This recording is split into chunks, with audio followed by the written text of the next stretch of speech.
अस्सलाम वालेकुम। दुनिया व्लॉग के साथ मैं हूं अंजुम फारूक। इमरान खान ने जनरल बाजवा और फैज़ हमीद के साथ मिलकर 3 शख्सियात का करियर ख़त्म करने की कोशिश की, मगर किस्मत का फेर देखिए कि आज ये तीनों शख्सियात मुल्क के सियासी, अदालती और दिफाई मंजरनामे के ऊपर पूरी ताकत के साथ मौजूद हैं। कौन नहीं जानता कि 2016 के अंदर जिस तरह से इमरान खान, फैज़ हमीद, जनरल बाजवा, साकिब निसार और आसिफ सईद खोसा के नेक्सस ने जो मियाँ नवाज शरीफ जो प्राइम मिनिस्टर ऑफ पाकिस्तान थे उनको इक़्तिदार से बेदखल किया। मियाँ नवाज शरीफ आज पाकिस्तान की सियासत की सबसे बड़ी हकीकत हैं। वो 21 अक्टूबर को पाकिस्तान वापस आ रहे हैं और जिस तरह से पॉलिटिकल हालात नज़र आ रहे हैं, पीपल्स पार्टी की तड़प नज़र आ रही है, पीटीआई जो कि आहिस्ता आहिस्ता बिखर चुकी है, उसके कायद जो है अटक जेल के अंदर मौजूद है और जिस तरह से लग रहा है कि वो पूरी ताकत के साथ वापस आएंगे, हो सकता है कि वो इलेक्शन जीतें और प्राइम मिनिस्टर भी चौथी बार बन जाएं। इमरान खान ने आसिम मुनीर साहब का जो इस वक्त चीफ़ ऑफ आर्मी स्टाफ हैं उनका रास्ता रोकने की बहुत कोशिश की। 2018 के अंदर उनको पहले डीजीआई बनाया और 2019 के अंदर उनको वहाँ से तब्दील कर दिया। 8 महीने बाद उनको तब्दील कर दिया ताकि वो 3 साल के लिए लगे थे। उसके बाद इमरान खान साहब जब इक़्तिदार से बेदखल हुए तो उनको लगा कि आसिम मुनीर साहब क्योंकि नंबर 1 पे हैं, सीनियरिटी के अंदर वो चीफ़ ऑफ आर्मी स्टाफ बन सकते हैं। उन्होंने उसको उनकी तैनाती को रोकने के लिए 2 दफ़ा इस्लामाबाद की तरफ मार्च किया। उन्होंने जलसों के अंदर तरह तरह का बयानिया बनाया, मगर किस्मत ये थी कि आसिम मुनीर साहब पाकिस्तान के आर्मी चीफ बन गए। और तीसरी शख्सियत है काजी फ़ायज़ ईसा साहब जो इस वक्त चीफ़ जस्टिस ऑफ पाकिस्तान बन चुके हैं। इमरान खान साहब ने इक़्तिदार में आते ही उनके ख़िलाफ़ एक सदारती रेफरेंस भेजा जिसमें उन पे और उनकी फ़ैमिली के ऊपर झूठे इल्ज़ामात लगाए गए। सुप्रीम कोर्ट ने इस रेफरेंस को कलादम करार दे दिया और इन तमाम इल्ज़ामात को रद्द कर दिया। उसके बाद इसी साल जब आइन की 50वीं सालगिरह थी, काजी फ़ायज़ ईसा साहब पार्लियामेंट गए तो उस वक़्त पीटीआई ने बयानिया बनाया और उनके इस्तीफ़े का मुतालबा किया कि वो किन किन लोगों के साथ जाके बैठ गए हैं। अगर आप किस्मत का फेर देखिए कि काजी फ़ायज़ ईसा साहब चीफ़ जस्टिस ऑफ पाकिस्तान बन गए। अल्लाह ताला ने उनके नसीब में ये इज़्ज़त लिखी हुई थी, उसे कोई नहीं रोक सका। सदर मुमलकत जिन्होंने वो सदारती रेफरेंस भेजा था उन्होंने ही उनसे ओथ लिया। सरीना ईसा के ऊपर चूँकि इसके अंदर इल्ज़ामात लगे थे, जब काजी साहब ओथ ले रहे थे तो उन्होंने अपने साथ अपनी वाइफ सरीना ईसा को खड़ा किया और बड़ा अच्छा पैगाम गया।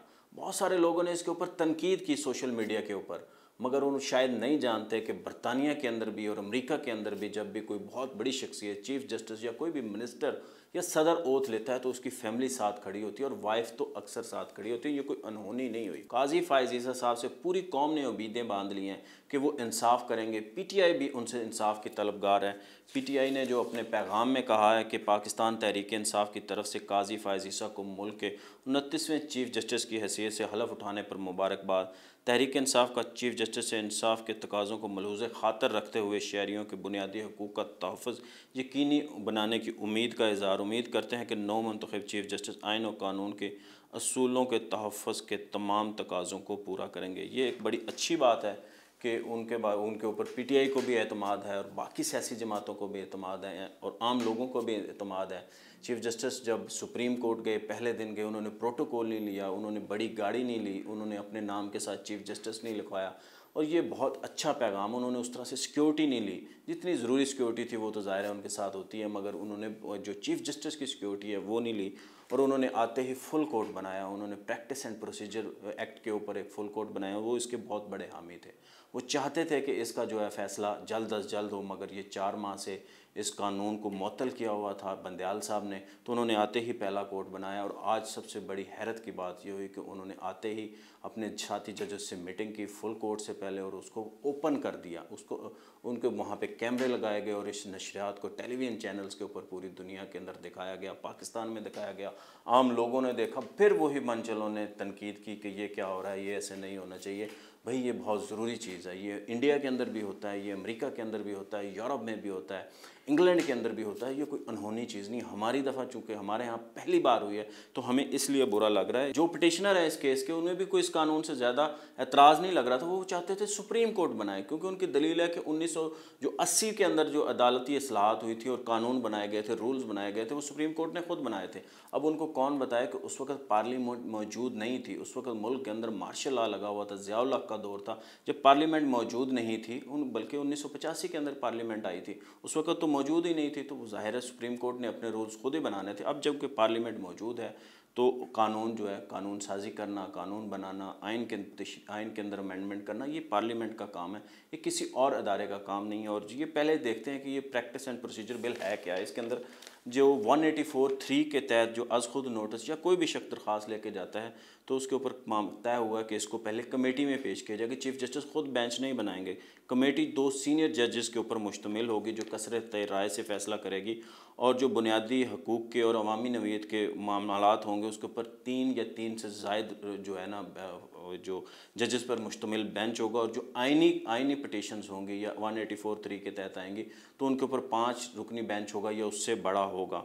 और उसके अंदर जो अपील का हक भी दिया गया, 30 डेज़ के अंदर अपील होगी, और जो है ना हंगामी और इसके 14 दिन के अंदर उसकी समाअत हो सकेगी। अज़ खुद नोटिस केस में अपील का हक पहले हुए हुए फैसलों के अंदर भी किया गया। माजी में अज़ खुद नोटिस के मुतासरीन को 30 दिन के अपील का हक दिया जाएगा।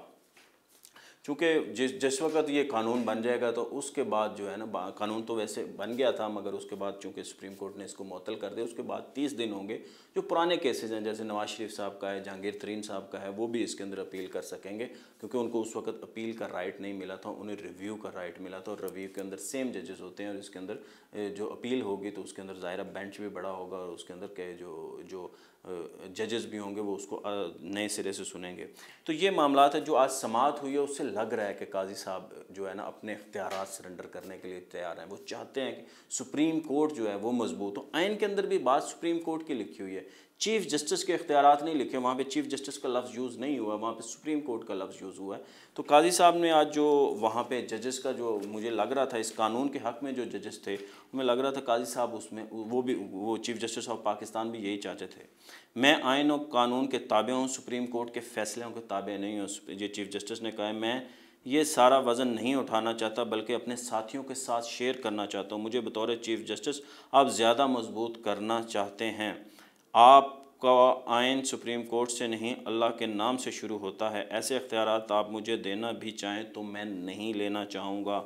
सुप्रीम कोर्ट कानून से बाला है, ये कहाँ लिखा हुआ है, ये चीफ जस्टिस साहब ने कहा है। और मंसूर अली शाह साहब कहते हैं बाहर के ममालिक में चीफ जस्टिस के पास बेंच तश्कील देने के अख्तियार का तसव्वुर तक नहीं। क्या हम 15 गैर मुंतखब लोग बैठकर कानून बनाएं तो क्या ठीक है? इसे अदलिया की आज़ादी और चीफ जस्टिस के इख्तियारात से न जोड़ें। ये मंसूर अली शाह साहब ने कहा है। अगर मुंतखब नुमाइंदे कोई कानून बनाए तो इसमें क्या बुरा है? पार्लियामेंट ने सिर्फ ये किया कि चीफ जस्टिस का इख्तियार 2 सीनियर जजेस के साथ बांट दिया। ये अतर मनल्ला साहब ने कहा है। इस बात से कौन सा बुनियादी हक मुतासर होता है? अतर मनल्ला साहब कहते हैं बाहर से तो कोई नहीं आया, चीफ जस्टिस ने तो 2 सीनियर जजेस से ही मुशावरत करनी है। ये बिल्कुल ठीक बात है। ये कानून बहुत अच्छा था, इस कानून के ऊपर अमल दरामद होना चाहिए। वैसे भी अपील का हक़ होना चाहिए। जो दूसरा कानून था जिसके अंदर अपील का हक़, क्योंकि इसी का हिस्सा बना के उन्होंने एक और कानून बनाया, उसको भी कालादम करार दे दिया था 11 अगस्त को। अपील का हक़ होना चाहिए कि ये बुनियादी इंसानी हकूक़ के ख़िलाफ़ वर्जी है, आइन पाकिस्तान की ख़िलाफ़ वर्जी है कि आप किसी को अपील का हक़ ना दें। कुलभूषण यादव को भी अपील का हक़ दिया गया, तो उन लोगों को वह जो 184(3) के ज़िमरे के अंदर सुप्रीम कोर्ट के अंदर डायरेक्ट केसेस सुने जाते हैं, उनको अपील का हक़ क्यों नहीं मिलना चाहिए? ना उनकी जो केस सिविल कोर्ट में चलता है, ना सेशन अदालत में चलता है, ना हाई कोर्ट में चलता है, डायरेक्ट सुप्रीम कोर्ट सुनती है, तो अपील का हक़ होना चाहिए। तो इसलिए चीफ जस्टिस साहब जो हैं उनके ऊपर भारी जिम्मेदारी है। अब देखते हैं कि वो इस सुप्रीम कोर्ट के मामलात को किस तरह से चलाते हैं। मगर जाते जाते मुझे सिर्फ इतना कहना है कि ये तीनों शख्सियात जिनको इमरान खान साहब ने ख़त्म करना चाहा था, वो आज पाकिस्तान के सियासी, अदालती और जो हमारे दिफाई मंजरनामा है, सेंटर स्टेज है, उसके ऊपर बराजमान है। मगर वो लोग जिन्होंने इनको ख़त्म करना चाहा था, इमरान खान साहब, वो अटक जेल में हैं।